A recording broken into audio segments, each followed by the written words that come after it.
Shalom, este es el capítulo 22 de Segunda de Reyes. Comienza diciendo el capítulo 22. Cuando Yoshiyahu comenzó a reinar era de 8 años y reinó en Jerusalén 31 años. El nombre de su madre fue Idida, hija de Adaía de Boscat, e hizo lo recto ante los ojos del Eterno y anduvo en todo el camino de David, su padre, sin apartarse a diestra ni a siniestra. Y a los 18 años del rey Yoshiyahu fue que envió el rey Safán, hijo de Azalía, hijo de Meshulam, escriba, a la casa del Eterno, diciendo: ve a Gilquiyahu, el Cohen Gadol, y dile que recoja el dinero que se ha metido en la casa del Eterno, que han juntado del pueblo los guardianes de la puerta. Esto fue a los 18 años del reinado de Yoshiyahu, que si son 18 años, y comenzó a reinar a los 26 años, ¿verdad? Tenía en ese tiempo. ¿Puede usted imaginarse un joven de 26 años siendo rey de Israel? Y es uno de los grandes reyes de la casa de Judá. El día de ayer tuvimos el honor de hacer una de las 7 días o 7 celebraciones que hacen unos novios después de su boda en diferentes lugares donde los quieran recibir, y la congregación donde estamos se ofreció para poder recibirlos el día miércoles, ayer, y vinieron los recién casados con sus amigos, sus familiares, y todos nos conocemos de hace años, y como dice mi esposa, son familias que están unos en el norte de Dallas y otros están en el sur de Austin y otros hacia el oeste de Austin y otros de aquí de la ciudad de Austin, y no recuerdo de dónde más venían personas, pero todos venían viajando como una hora, hora y media. Los de Dallas de más distancia, pero ya habían venido un día antes, y fue algo muy bonito estar ahí. Me llamó mucho la atención que este matrimonio joven ya de por sí tiene un liderazgo a su edad de estos recién casados, y meditaba yo lo que los sabios de Israel nos dicen, que cuando ocurre un matrimonio en el pueblo de Israel, es como una nueva creación. Es como cuando el Eterno formó a Adán y Eva. Los sabios dicen que es como estar de pie en el monte Sinaí. Y trataba yo explicarle a la comunidad, en el hebreo le decimos el Sehut Gedolá, o el grande mérito de poder estar delante de un Hatán y una Kalá, porque reflejan también la era mesiánica, reflejan al Mesías y al pueblo de Israel. Entonces es un grande mérito el poder estar rodeados en este tipo de celebración, de familia, de amigos, y estar alegres, estar cantando, alegrar a la novia, que es uno de los, es algo que vamos a hacer en la era mesiánica. Nosotros somos la esposa del Mesías. Entonces la creación entera gime por la manifestación gloriosa de la novia del Mesías, y entonces es un momento de grande alegría, de grande luz espiritual, y le decía yo a los hermanos: no se permitan voluntariamente desechar este momento tan grande. Pero lo que me llamó la atención, no lo finalicé de decir, es la grande cantidad de jovencitos que estaban ahí entre las diferentes familias.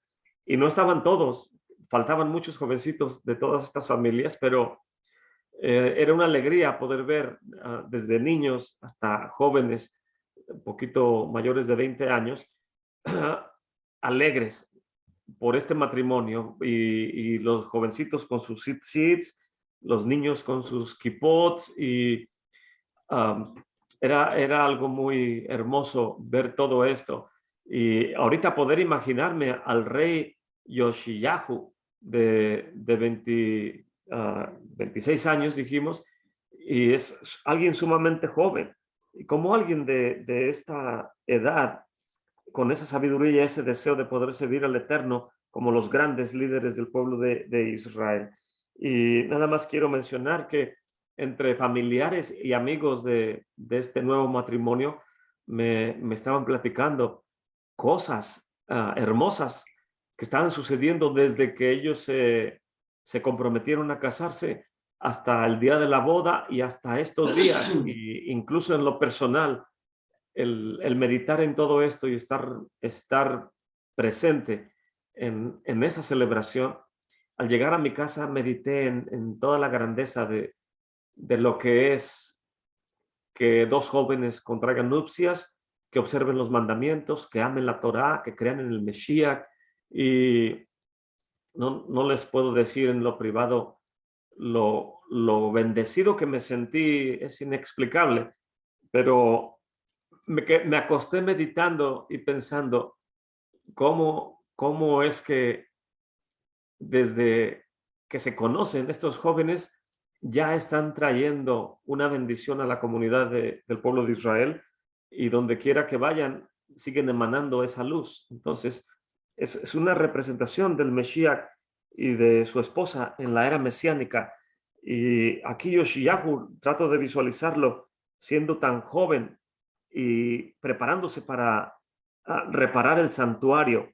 Y dice aquí que el rey envió el rey Asafán, hijo de Asalía, hijo de Mesulam, el escriba, a la casa del Eterno, diciendo: ve a Gilquías el Cohen Gadol y que han juntado todo este dinero. Verso 5, que lo pongan en manos de los que hacen la obra, que tienen el cargo de la casa del Eterno, y que lo entreguen a los que hacen la obra de la casa del Eterno para reparar las aberturas de la casa, y a los carpinteros, a los maestros, a los albañiles para comprar madera, piedra de cantería para reparar la casa, y que no se les cuente el dinero cuyo manejo se les confiare, porque ellos proceden con fidelidad. O sea, no les estén diciendo cuánto quieres, para qué vas a hacer esto, sino déjenlos con libertad, que hagan la tarea, porque están haciendo algo enorme y son fieles a lo que se les ha encargado.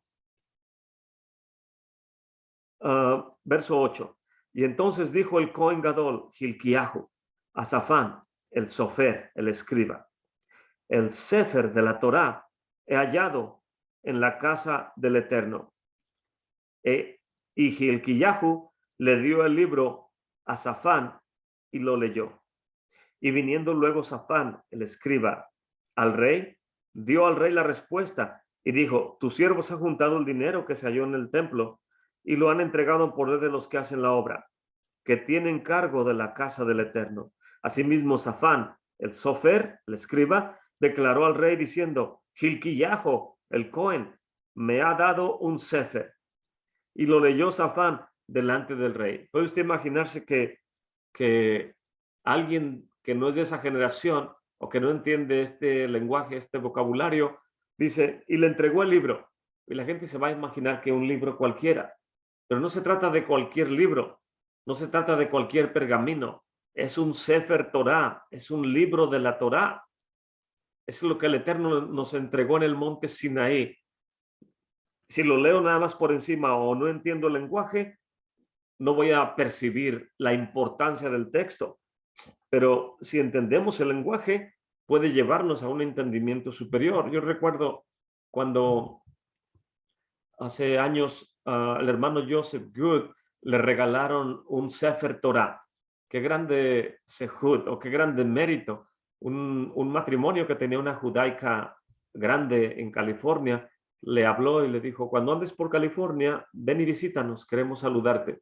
Y el hermano fue, terminó su conferencia y visitó a esta pareja, y dice él: cerramos la judaica por diversas razones, pero en el piso de arriba tenemos grande cantidad de Sefer Torahs. Y tal vez usted no se imagina la cantidad, pero esos documentos son sumamente caros. Cuestan mucho dinero, y porque cuesta mucho trabajo escribirlos. Entonces dice el que lo llevaron al segundo piso y ahí tenían mesas con grande cantidad de Sefer Torahs en cada mes, en las mesas. y le dijeron, queremos obsequiarte un Sefer Torah. De en todos los que están aquí, el que tú quieras, agárralo, es tuyo. Y el hermano no podía contener la emoción, decir, qué grande mérito que pueden regalarme un Sefer Torah. Y empezó a ver los Sefer Torahs y abriéndolos, viendo el texto, y llegó a uno que estaba abierto en el pasaje de libro de Deuteronomio que se llama, se me fue el nombre, es un versículo que el Eterno siempre le ha hablado al hermano con ese versículo, son íntimamente ligados, donde dice, escuchen cielos y la tierra, y las palabras de mi boca. Y cuando él abrió el Sefer Torah, estaba abierto a ese versículo y dice, este es el que quiero llevarme. Y el matrimonio le dice, pero yo, ese Sefer Torah es muy sencillo. Hay otros con letras sumamente elegante, con la piel de cordero mucho más nueva que ese. Dice, ¿por qué quieres escoger ese? Dijo él, este es el que quiero llevarme. Si en realidad me lo van a regalar, este es el que yo quiero. Y dijeron, está muy bien. Y le regalaron ese Sefer Torah. Entonces, tener un Sefer Torah es un grande mérito, y cuando él lo trajo a su congregación, estuve yo visitándolo un fin de semana y tuvimos el servicio en un día de, no recuerdo si era un Shabbat o una de las festividades, me parece que fue Shavuot, y estando durante el servicio, en la lectura del Sefer Torah, a mí me tocó ser el que llamaba a los lectores, y después del servicio me tocó ser del que se sienta, recibe el Sefer Torah y se sienta con él en una silla para poderlo vestir y ponerlo nuevamente en el arca. Y recuerdo que estuve llamando a los lectores, cada uno leía su parte y les da uno una verajá cuando terminan, y sigue llamando al que sigue, terminamos el servicio. Y después que terminamos el servicio, venía yo manejando de regreso a casa en esos días, y recuerdo que un día leyendo el libro de Apocalipsis pude aprender algo que no había aprendido antes. Y dice el libro de Apocalipsis que el que estaba sentado en el trono tenía un pergamino, y nadie era digno de venir y tomar el pergamino de aquel que estaba sentado en el trono. Dice, y los ancianos, los sekenim, que rodeaban el trono, lloraban, porque no había nadie digno en el cielo ni en la tierra de venir para tomar del que estaba sentado en el trono, del creador del universo, bendito es su nombre, venir y tomar de él el pergamino. Y en eso vino uno como cordero inmolado, dice la escritura, y tomó el pergamino de aquel que estaba sentado en el trono. Y entonces los ancianos dijeron, digno eres, Señor, de tomar el rollo y desatar los sellos, porque fuiste inmolado.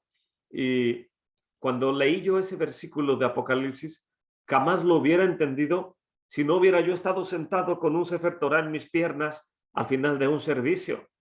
Y todo mi entendimiento de ese pasaje fue transformado. Entonces, no podemos leer este pasaje, verso 10 del capítulo 22 de Segunda de Reyes, y decir, Hilkiyahu el Cohen me ha dado un libro, y lo leyó Safán delante del rey. Y uno puede decir, ¿qué libro sería el que leyeron ahí? Pues era un Sefer Torah. Verso 11. Y cuando el rey hubo oído las palabras del libro de la Torah, rasgó sus vestimentas. Y uno dice, ¿por qué se rasga sus vestimentas? Si no es Yom Kippur o no ha muerto nadie. Al contrario, es momento de alegría y de regocijo. Es como nosotros que estuvimos delante del matrimonio y ver la felicidad en el rostro de la calá, de la novia, es algo que te ilumina y te impregna de esa espiritualidad. Entonces, si estar delante de unos recién casados es como estar en el monte Sinaí, donde fue entregada la Santa Torá, y ahora que viene el escriba y le dicen al rey, encontramos el Sefer Torá de la Torá, del Sefer Torá, el pergamino, y lo abrieron, y cuando lo leyeron, el rey se rasga. Uno dice, bueno, ¿de qué se trata? Pero si no entendemos el procedimiento de un servicio teniendo un Sefer Torah, no podemos entender el contexto de lo que aquí nos están diciendo. Entonces rasgó sus vestimentas y mandó el rey a Hilkiyahu el Cohen y a Ahicam, el hijo de Safán, y a Achbor, hijo de Mijaia, y a Safán, al Sofer, y a Asaía, el siervo del rey, diciendo: vayan y pregunten al Eterno de parte mía y por el pueblo y por todo Yehudá acerca de las palabras de este libro que se ha encontrado. Porque grande es la ira del Eterno, en la que es la que se ha sido encendida contra nosotros, por cuanto nuestros padres no escucharon las palabras de este libro para hacer conforme a todo lo que se nos fue escrito.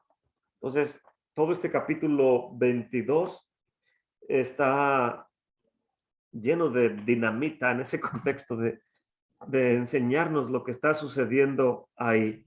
Y no sé si alguien tiene un comentario antes de seguir adelante, hermanos.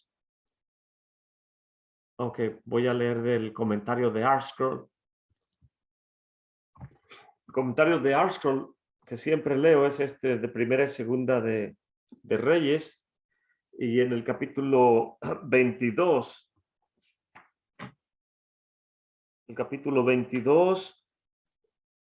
dice: comenzaron a reparar el santuario. La palabra berek también puede ser traducida como buscar, haciendo contexto implícito de que los trabajadores estaban examinando la estructura del santuario con mucho cuidado, buscando áreas que necesitaran ser reparadas. Entonces ellos estaban reparando lo deteriorado del santuario, porque en las generaciones anteriores fue saqueado.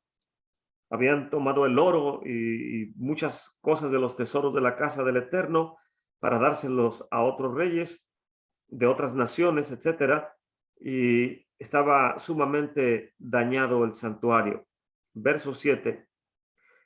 El rey Yoshiyahu siguió el ejemplo de su ancestro, el rey Jehoash, perdón. Y aquellos que estaban con los fieles artesanos les dejaron usar todo lo que necesitaran a su propio criterio. Me voy a ir al verso 11. Del verso 8 al 11 dice: un Sefer Torah es encontrado y tiene un electrificante efecto este hallazgo. Durante el transcurso de la obra, un Sefer Torah fue encontrado y traído delante del rey Yoshiyahu. Cuando él lo abrió, él leyó el mensaje y el mensaje lo impactó. Él entendió que necesitaba haber un poderoso reconocimiento del pueblo para con el creador del universo, y que el Eterno los estaba inspirando para que estuvieran preparados. Muchas preguntas están viniendo a nuestro entendimiento mientras nos imaginamos todas estas escenas. Exactamente, ¿qué era lo muy especial del hallazgo de este Sefer Torah? ¿Qué es lo que lo hace especial y único? ¿Por qué el rey rasga sus vestimentas? ¿Por qué está sucediendo todo esto? ¿Cómo es posible que el muy justo Yoshiyahu fue tomado de sorpresa sabiendo que existía un Sefer Torah? ¿Que acaso no sabía de todo esto? Puede ser que en todo el reino de Yehudá no había más Sefer Torahs. ¿Qué es lo que le está impactando? Esto puede ser discutido durante el transcurso del comentario al final de este versículo. Verso 8. Sefer HaTorah Matzati. He encontrado el Sefer Torah. El artículo definitivo de la Hei, diciendo el HaTorah o la Torah, implica que este era un Sefer Torah muy conocido. Cuando le dicen al rey Yoshiyahu: encontramos la Torah, no está diciendo: oh, nos hallamos una Torah. Dice: encontramos la Torah, la que posiblemente no encontraban o estaba escondida por alguna razón, pero ya salió a la luz. Es lo que está enseñándonos aquí el artículo de la letra G, la Ha-Torah. Encontramos Ha-Torah, la Torah. Quiere decir que era un Sefer Torah, un scroll, un pergamino de suma importancia. El verso paralelo en Segunda de Crónicas 34:14 lo identifica como el pergamino de la Torah de Hashem. El pergamino de la Torah de Hashem. En otras palabras, voy a leerlo en Segunda de Crónicas. Miren lo que dice aquí. Segunda de Crónicas 34:14.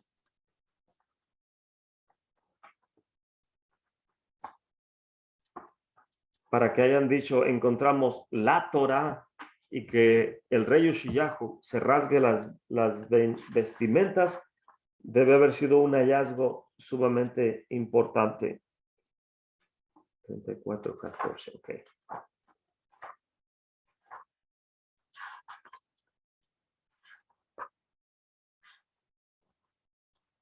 Dice el comentario de ArtScroll en Segunda de Crónicas. Un Sefer Torah fue encontrado y tuvo un electrificante efecto, lo mismo que dice aquí. Durante el curso de la remodelación, un Sefer Torah fue encontrado y traído delante del rey Yoshiyahu.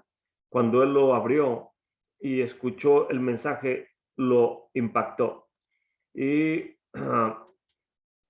se dio cuenta que era un momento muy importante. Muchas preguntas vienen a nuestra mente, que no, ya lo que leí, no había muchos Sefer Torahs en ese tiempo. Dice, Sefer Torah Adonai Beyat Moshe. Verso 14 dice aquí, mientras removían el dinero que habían traído al templo del Eterno, Hilquía el Cohen encontró el Sefer Torah de Hashem de Moshe. Aquí estamos viendo, ¿cuál Sefer Torah encontraron? Aquí dicen los sabios de Israel que encontraron el Sefer Torah que el Eterno le dio a Moshe en el monte Sinai. Y esto es lo que impactó a Yoshiyahu. Pero no solamente que era la Torah de Moshe, el original. Hoy en día, cuando un escriba va a escribir un pergamino nuevo para una congregación o alguien va a donar un pergamino para una congregación, que el Eterno nos rodee de donantes de esa magnitud, o que mucha gente se ponga de acuerdo y junten fondos para mandar a hacer un Sefer Torah y donárselo a una congregación. Eso es lo que hace el pueblo de Israel hoy en día, y que a nosotros nos falta mucho madurar en ese aspecto, pero qué grande importancia que cuando un escriba va a escribir un Sefer Torah, tiene que, aunque sepa de memoria toda la Torah, tiene que ver otro pergamino, y ese pergamino tuvo que estar igual, siendo hecho en base a otro pergamino, y así sucesivamente. Y hoy todos los pergaminos hoy en día que se utilizan para los servicios dentro del pueblo de Israel son pergaminos que todos son copias certificadas del Sefer Torah que escribió Moshe Rabbeinu cuando el Eterno le habló en el monte Sinai. Entonces, por eso son documentos muy importantes y muy caros. ¿Cómo es posible? No podemos imaginar que en la Edad Media y también tiempos después de la Edad Media, la Iglesia Católica mataba al pueblo judío y nos quemaban las sinagogas y nos quemaban los Sefer Torahs. Entonces, algo sumamente perverso que hacían en contra del pueblo de Israel. Pero aquí vemos que los sabios dicen, encontró el Sefer Torah de Adonai que le entregó a Moshe, escrito por Moshe mismo. Imagínense poder ver algo así. Este pergamino que Hilkiyahu encontró siempre estuvo guardado en el lugar santísimo. Vea el comentario en Primera de Reyes 8:9. Su existencia vino a causar una grande sorpresa al rey Yoshiyahu, porque su perverso padre no había permitido que el joven Yoshiyahu estudiara la Torá y que la gente se alejara de la Torá. Rashi, en su comentario en el libro de Reyes, comenta que cuando el rey Ahaz, el padre de Hezequiyahu, quemó los Sefer Torás, los Kohanim escondieron que es el de Moshe, en el templo, dentro del templo. De acuerdo con la narrativa de los sabios en el Tratado Sanedrín 103b, mas sin embargo, el que había quemado los Sefer Torás fue Amón, el padre del rey Joshiyahu. Ahaz, los sabios dicen, selló la Torá. ¿Qué significa esto? Que prohibió a la gente el estudio de la Torá.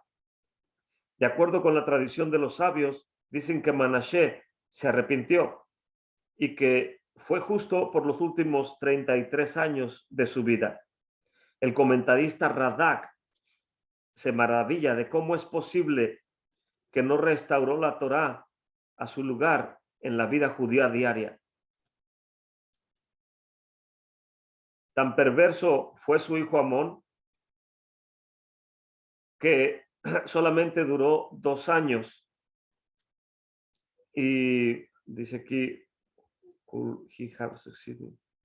que los sabios dicen que nada más duró 2 años y que estuvo bien que no durara más años con su perversión reinando. El Radak, por lo tanto, siguiendo este punto de vista de que Manashe no se arrepintió hasta el final de su año 55 de reinado, durante más de medio siglo de perversión durante todo su reinado, él tuvo éxito en hacer que la mayor parte de la nación y ciertamente las generaciones jóvenes que venían olvidaran lo que era en realidad la Torá en Israel. En resumen, de acuerdo con el Radak, este no es una Torá especial o cualquier Torá que todo el mundo conocía. De acuerdo con los sabios y con el comentarista Metsudot, este es un Sefer Torá, el Sefer Torá escrito por Moshe mismo. Entonces, esto es lo que nos dice aquí el comentario. Voy a ir a la reacción del rey. Lo siguiente nos dicen varios comentaristas. Hay 2 puntos de vista de acuerdo a cómo el rey Yoshiyahu llegó a convertirse en alguien justo. De acuerdo con algunos, él fue piadoso desde el inicio de su reinado. Aún desde niño tenía piedad. Otros basándose en el entendimiento del versículo 3 y en Reyes 23-25, sostienen que él comenzó a reinar ya que desde niño su perverso padre no lo enseñaba, pero él quería aprender. De acuerdo con la mayor parte de comentaristas,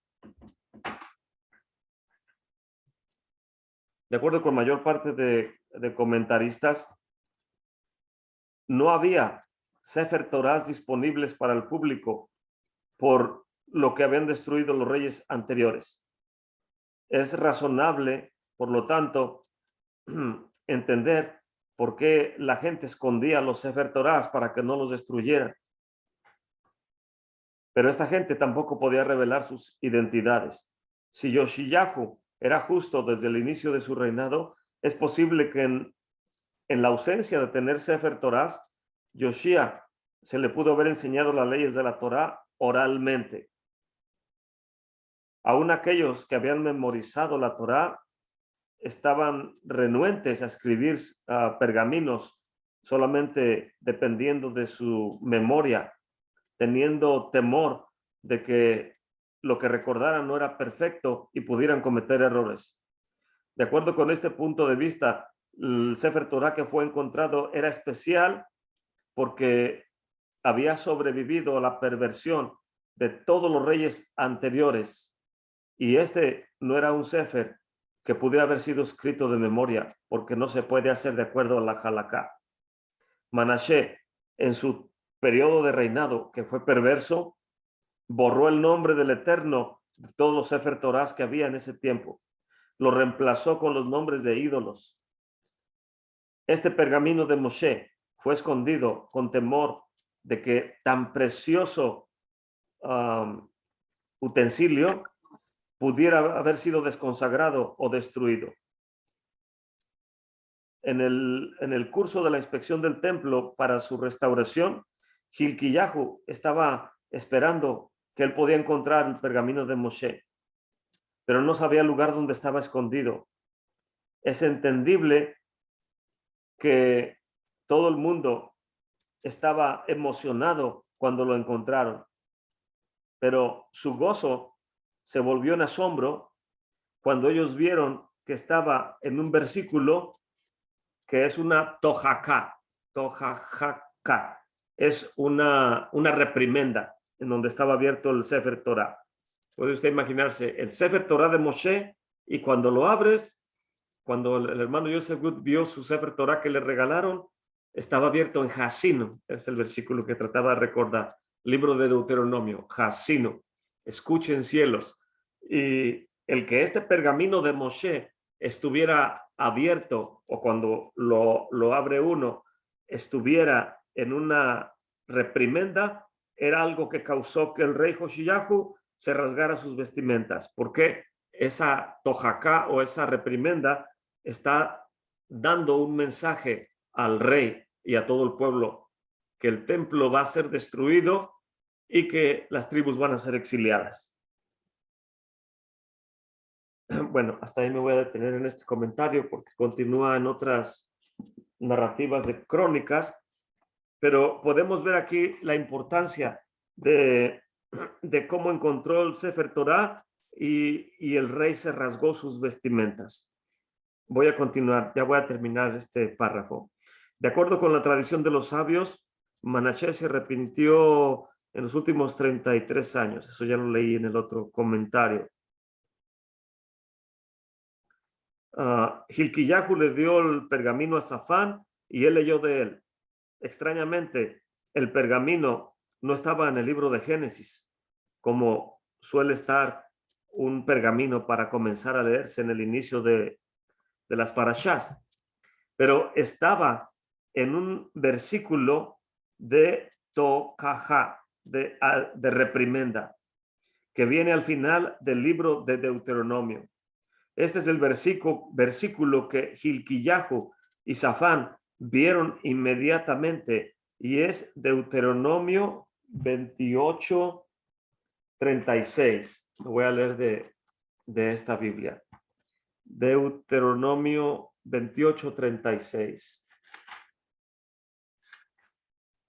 Y la reprimenda o la reprensión dice: el Eterno te llevará a ti y a tu rey que hubieras puesto sobre ti, a gente que no conociste tú ni tus padres, y allá servirás a dioses ajenos, al palo y a la piedra, y serás para asombro, por ejemplo y por fábula, a todos los pueblos de los cuales te llevará el Eterno.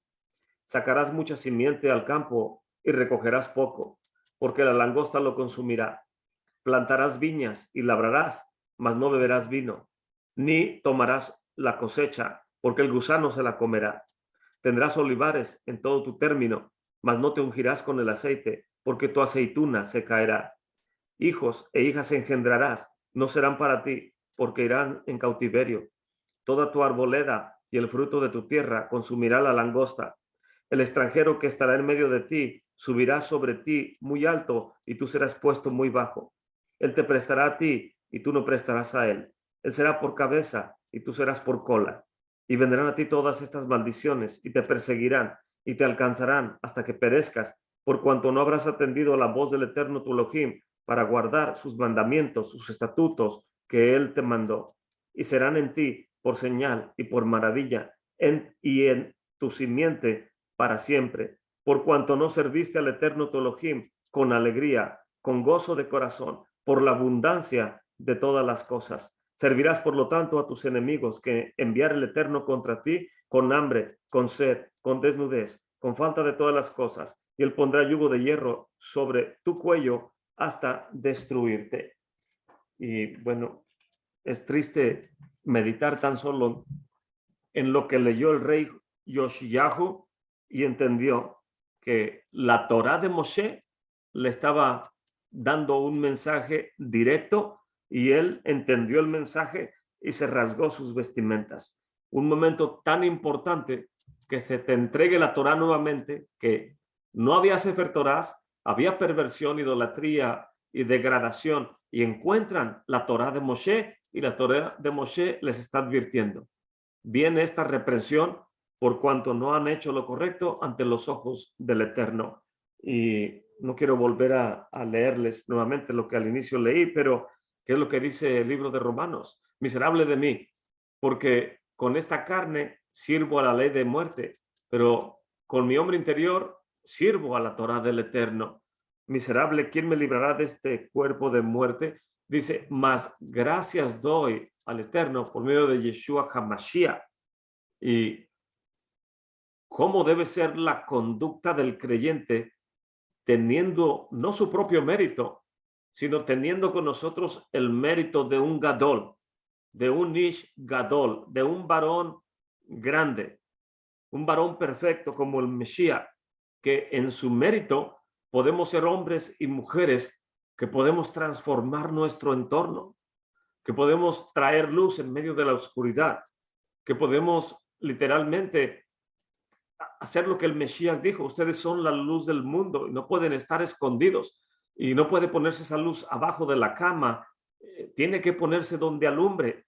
Pero muchas veces la luz de la Torá que hay en nosotros y el mérito del Mesías operando en nuestra Neshama, este cuerpo de muerte no le permite que brille, porque nosotros hay tanta ideología, tanta teología, tanta discrepancia, tanta comezón de oír, tanto, no sé cómo más decirlo, pero es el tiempo que nos toca vivir. Y por un lado, el Eterno, al crear al ser humano, dicen los sabios que puso en él la inclinación al mal, el Yetzer Hará, y el Eterno vio y dijo que era bueno. Y uno dice: Señor del universo, ¿cómo va a ser bueno que uno tienda a hacer lo malo? Es precisamente para que escojas el bien y no escojas el mal. Y medito en mí mismo, no en ustedes, pero en mí mismo. ¿Cómo es posible que nosotros, en esta generación previa a la venida del Mesías, y teniendo el mérito de la fe en el nombre que no hay otro nombre debajo del cielo, dado a los hombres, teniendo la Torá del Eterno, el Ruach HaKodesh, el mérito del Mesías, no podemos tener una identidad en el Mesías y en el pueblo de Israel, y somos movidos por cualquier cosa que vemos, que alguien dijo algo aquí, alguien dijo esto acá, alguien opina de esto aquí, este calendario acá, Pesach es de esta manera, se cuenta panes sin levadura a partir de aquí, es así o es así, y la gente dice: estoy confundido. Y vaya usted, pregúntele a un niño en Israel, o sea, un niño del pueblo judío: ¿tienes confusión acerca de Pesach? ¿Tienes confusión acerca de las parashás? ¿Tienes confusión acerca de la venida del Mesías? Y esos niños van a voltear y decir: Anima amin bemuna shelema. Yo creo en completa fe en la venida del Mesías, y aunque él tardare, y aún así yo lo esperaré. La identidad de ellos es algo loable, cosa que nosotros tenemos que aprender. Pero si no aprendemos, no es culpa del Eterno, ni es culpa del Mesías, ni es culpa de la comunidad ortodoxa, es culpa de cada uno de nosotros. Si no nos tenemos nuestra identidad en toda esta hermosa palabra que el Eterno nos ha dejado. Entonces leyó la Tojacá, la reprensión, y ellos entendieron que el versículo mismo y el hecho de que el pergamino estaba abierto ahí, este era un mensaje de lo alto. Esto significaba no solamente que las 10 tribus iban a ser exiliadas, sino que lo mismo le iba a pasar a Yehuda. Y no solamente esto, que el templo también iba a ser destruido. Verso del 9 al 10. Dado la urgencia del mensaje y de los versículos, parecía extraño a Safán que lo mencionara solamente después de reportar la obra del trabajo y no antes. O sea, Safán debió haber dicho al rey: rey, hemos encontrado la Torá de Moshe y trae este mensaje. Pero no, él dijo: hemos hecho las reparaciones, se repartió el dinero como tú dijiste, los artesanos, carpinteros, labradores, albañiles, Todos están trabajando como tú dijiste. Ah, a propósito, encontramos la Torá de Moshe. ¿Por qué no lo mencionó primero? Es lo que dicen los comentaristas aquí. Y voy a continuar leyendo. Puede ser que Safán no quería impactarlo dándole esta noticia al inicio. Y para que primero pudiera tener una conversación con él, dándole el reporte de lo que el mismo rey le había instruido de la restauración del santuario. Y después él le dijo, oh, a propósito, encontramos la Torá, lo cual fue algo muy grande, una noticia muy grande, como ya lo describimos anteriormente, porque era el pergamino que Moshe mismo había escrito. Y finalmente le mostraron el versículo de Deuteronomio al rey. Escuchando el versículo y entendiendo el mensaje, Yoshiyahu quedó impactado. Y como una demostración de su penitencia y de su humildad delante del Eterno, rompió sus vestimentas en señal de tristeza. Y además voy a leer esta parte. Dice, el pergamino y la reacción del rey. Lo siguiente es lo que obtenemos de varios comentaristas. Como notamos en el comentario, el versículo 2, hay dos puntos de vista acerca de cuándo Yoshiyahu vino a ser justo. De acuerdo con algunos, él obtuvo piedad desde el inicio de su reinado. Aún era un niño. Otros, basándose en el entendimiento de los versos 19 y del capítulo 23-25, sostienen que comenzó su reinado como ya muy joven de niño, pero sus padres, como eran perversos, se arrepintió él después, cuando entendió las cosas. Cuando se le mostró, en este caso, el pergamino de Moshe, y él escuchó la profecía que la profeta Hulda vino y le habló, de acuerdo con la mayor parte de los comentaristas, no había Sefer Torás disponibles para la comunidad por toda la destrucción que habían hecho los reyes anteriormente. Es entendible hacer un resumen de que seguramente la gente escondía los pergaminos para que no los destruyeran. Pero esa gente tampoco, si tenían Sefer Torás, no querían revelar su identidad. Si el rey Yoshiyahu fue justo desde el inicio de su reinado, es posible que en la ausencia de pergaminos, Yoshiyahu se le enseñó la Torá oralmente, aún por aquellos que habían memorizado y le enseñaban lo que recordaban para que el rey fuera instruido. Bueno, Baruch Hashem, ahí me voy a detener. ¿Alguien tiene alguna pregunta, hermanos? ¿Algún comentario? Shalom, More.